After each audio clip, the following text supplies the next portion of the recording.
the things we talk about in managed services all the time is vendor management. It's procurement in the corporate IT side, and I figured we could learn a little bit something from somebody who's an expert in that. Mousa Hamad joins me today. He's got deep experience in building cost management and procurement organizations.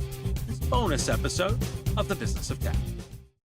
With every new breach and threat that I cover, it's clear that cybersecurity isn't a luxury anymore. It's a necessity. That's where Huntress comes in. Their fully managed cybersecurity platform is built for every kind of business, not just the 1%.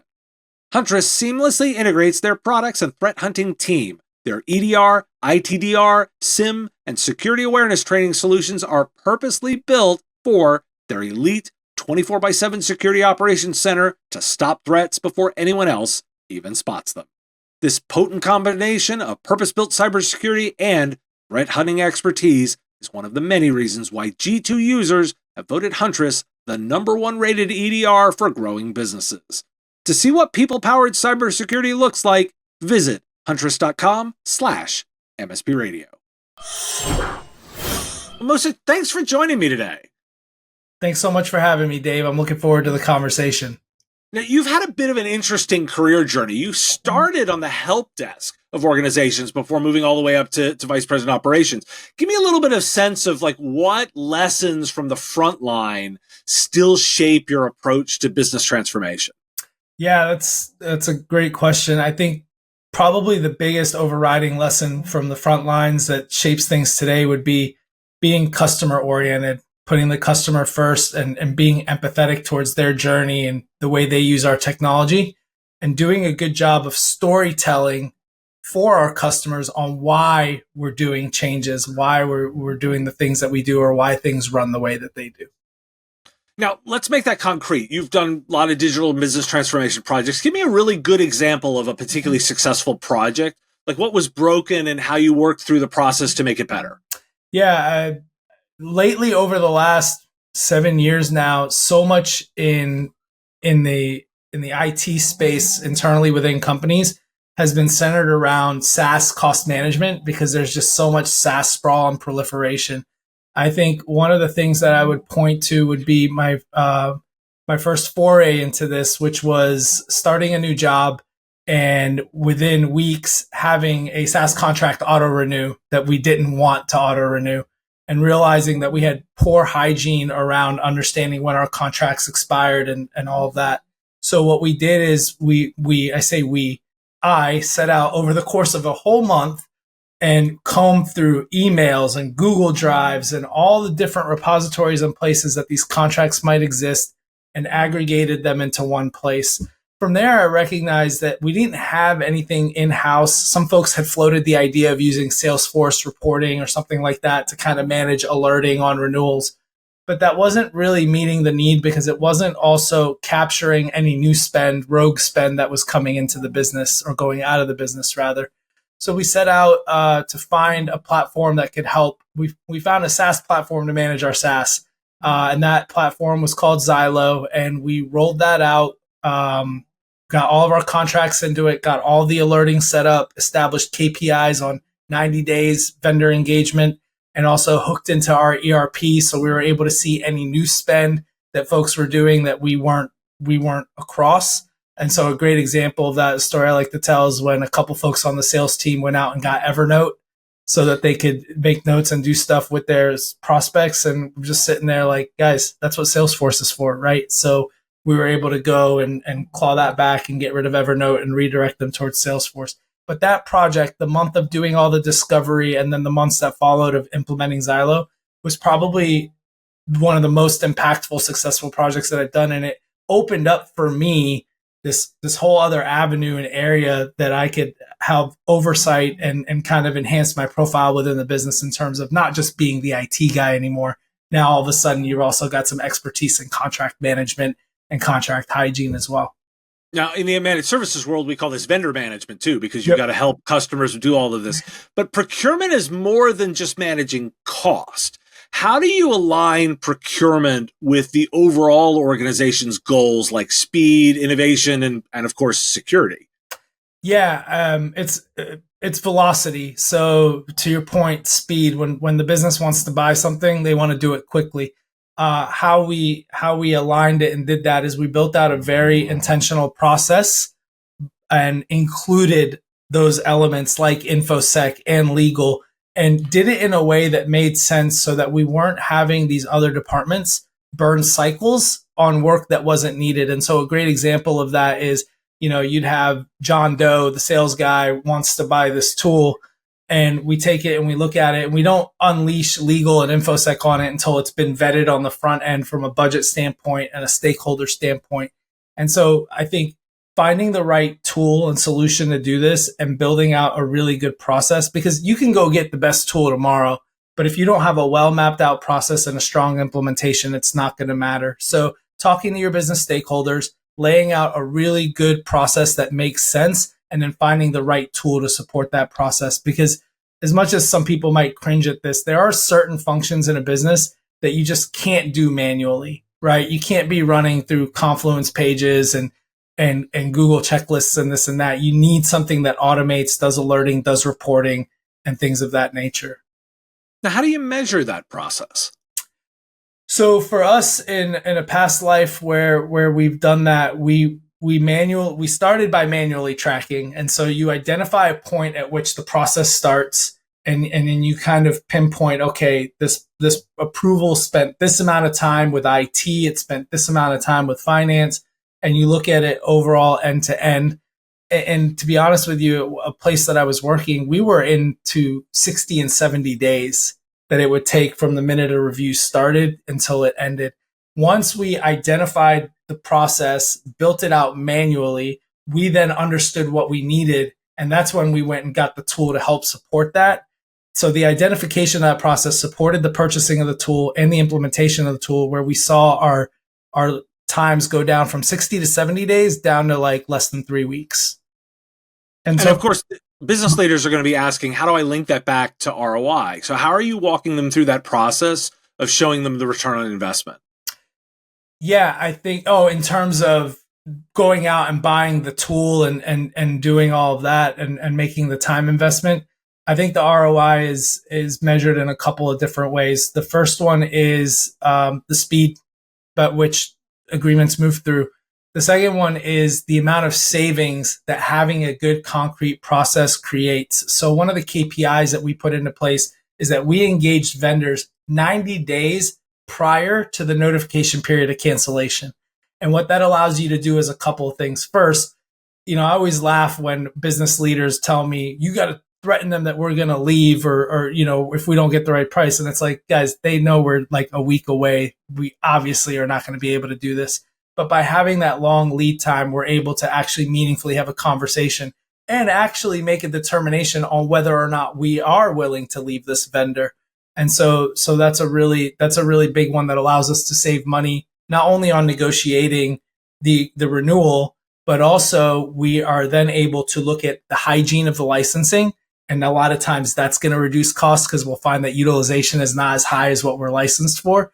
And it gives us an opportunity to shop against other vendors and see where the value is. And so the two big things are the speed to purchase and the amount of cost savings that we're able to realize. Now, over your career, you've worked through mergers, integrations, and a bunch of those major change moments. Like, what's your first move when you step in to a post M&A IT environment? Ask a lot of questions, right? Like there's going to be, particularly a lot of times when we've done acquisitions, they've been, fast growing companies that are early to mid stage. At least that's been my experience. And so you've got a culture in a business that's not really as intentional. They're just getting the tools that they need to move quickly so that they can deliver value. So the first thing is to ask a lot of questions. The second thing is to get a mapping of the tool stack. And then the third is to align the spend that supports that tool stack so that we can understand where we're spending our money and where we're getting value. Now, I know one of the things that's a big philosophy for you is the idea of people first. Yep. But in technology, we often reward technical brilliance over people skills. So how do you really invest in making a people first culture and making it real when deadlines and outages are the measure of success in IT? Yeah, I think attitude reflects leadership there. And so for me, it's, anytime there's an opportunity, when we talk about being people first, I think in this context, it's about communicating. People just want to understand what is happening and why it's happening. And then they'll usually be okay with whatever is going on. I find that you get more grace, you catch more flies with honey than you do vinegar, right? And I think you get more grace from people when you lean in with communication, empathy, and kindness. And if I set that tone as the vice president, and I, that's the culture that we build that hopefully trickles down. Now, I'll be honest, it is hard balancing it from a leadership perspective, because when you have that frontline individual contributor in IT, and you've got the person that's in the business that feels like they're not being supported, there's a friction and a tension there. And you have to be really careful to not give the appearance of taking sides, and that mindset that the customer is always right kind of, disenfranchises the people within the IT team. And so you have to balance that. And so much of that comes back to communication and being willing to understand and meet people where they are in terms of what their concerns are.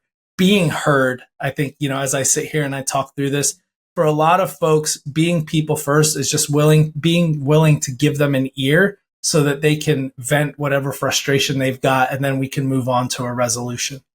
Do you have a particular example that's coming to mind of that conflict and how you worked it through? The easiest example would be interaction between tier 1 or tier 2 help desk tech and the and a staffer, and it's just as simple as, this is one that plays out so often, right? You've got the user that's just complaining about their computer. It's too slow. They don't feel like they're getting the level of support. They don't feel like IT really understands what's going on or thinks it's that big of a deal. And so that scenario has played out countless times over my career. And the resolution there is do the reading, right? Read the ticket, understand the audit trail, know what's been done so that you can see what the IT individual has done to try to support this person, but also put yourself in the shoes of the person performing a job function. So I had an individual whose sole focus was to do customer webinars, and they were having issues with their audio drivers and their video drivers, right? And our tech, countless cycles were burned trying to do this, do that. And I finally said to this individual, I said, look, this computer is just a few months away from refresh anyway. You have the latitude here to just say, hey, you know what, user, I'm going to go ahead and just fast track your new machine, because it's clear that this is a core function of your job that you're missing, and we want to make sure you're supported. The big thing there is to have that message come from the frontline IT person and not from me, because then it doesn't seem like I'm stepping on toes or superseding their judgment and the way they approach things. Some argue that scaling teams quickly leads to that inevitable inefficiency and culture dilution. It's harder to manage more people when you've got smaller bits, but you've done it multiple times. So what's the case, and how do you successfully manage rapid team growth when the common wisdom is grow slow to go far? Yes. Okay. Well, common wisdom is great, but business doesn't always follow common wisdom, right? And there's times where you have to grow to keep up with the speed of the business. And the way we do that is we don't sacrifice speed for perfection. And when you think about that, you grow quickly, but you find those points. It's kind of like climbing a mountain, right? You find those points where you can stop and do that taking stock, check your equipment. This is the documentation. This is the pulling everyone together and understanding what's changed over the last 3 months of rapid growth. And so the way to do it and the way to rationalize it is you move quick because that's what the business needs. But organically and internally, you find those times and those moments where you can take that slowdown period to assess where you're at, make sure that everything you've done over the last 3 months is what's really driving the business forward, and then go from there. And again, the case for it is always going to be the business needs what it needs in order to drive revenue. Our job as IT leaders, often joke we're overhead, but overhead is meant to drive the business. And if we do that correctly, then we contribute to the revenue that comes in. And that's the business case. And that's one of the things that I tell a lot of the staff that I've been a part of these teams that have experienced that rapid growth, because it's painful for them, but just reminding them that the business is here to make money, and it's our job to enable that in a way that is kind and empathetic to our users, but also balances what the entity itself needs. Now, as we wrap up our time here, I want to ask, you've managed a lot of really large, particularly construction projects across multiple continents. Like, how do you maintain operational consistency, particularly around process and delivery, when navigating, time zones, geographic and cultural diversity? Yeah, that's a really great question. And it comes down to finding the right core team to manage the projects. And that allows you to maintain consistency. And so while it was difficult to do this, regardless of where the construction project was happening, and so in this case, it was in Auckland, New Zealand, we had the same team in the United States running that from afar. And then we had our boots on the ground. As far as navigating the cultural differences, you can't create consistency there. And it was so funny because it was even down to the terminology that the construction professionals used in New Zealand versus the United States. And in that scenario, it was on us to learn, right? We're not going to expect an entire, slew of contractors in Auckland, New Zealand to learn our vernacular. It's on us to adapt to support them completing the project. At the end of the day, though, vernacular aside, a couple of the nuances, having to calculate conversion rates and taxes being done differently. A construction project is a construction project is a construction project. And so I think if you hold on to the core tenets of what you're trying to accomplish, whether it be a $1.5 million build out of a new office or a rolling out of, a new network stack so that you can support the connectivity of an office. If you hold on to the core fundamental of what you're trying to accomplish and you adapt to those slight nuanced cultural differences, you usually end up experiencing success. It always comes down to the people. Mousa Hamad is a people-first technology leader and served as vice president of corporate IT and procurement at PushPay with a track record of operational excellence and strategic IT leadership across SaaS and enterprise environments. He brings over 15 years of experience spanning IT operations, procurement, site reliability, and executive leadership with previous roles, including at Ziff Davis and Vulcan. Mousa, this has been fascinating. Thanks for joining me today. If people are interested in reaching out and learning more, what's the best way to do so? LinkedIn is definitely going to be the best way. Feel free to drop me a message. I'm always happy to talk about this stuff. It's something I'm very passionate about in terms of delivering people first while also giving businesses what they need to drive forward. Well, thanks for your time today. Thank you. The Business of Tech is written and produced by me, Dave Sobel, under ethics guidelines posted at businessof.tech. If you've enjoyed the show, make sure you've subscribed or followed on your favorite platform. It's free and helps directly. Give us a review, too. If you want to support the show, visit patreon.com/MSPRadio and you'll get access to content early. Or buy our Why Do We Care merch at businessof.tech. Have a question you want answered? We take listener questions, send them in, ideally as a voice memo or video to question@mspradio.com. I answer listener questions live on our Wednesday live show on YouTube and LinkedIn. If you've got a comment or a thought on a story, put it in the comments if you're on YouTube, or reach out on LinkedIn if you're listening to the podcast. And if you want to advertise on the show, visit mspradio.com/engage. Once again, thanks for listening, and I will talk to you again on our next episode. Part of the MSP Radio Network.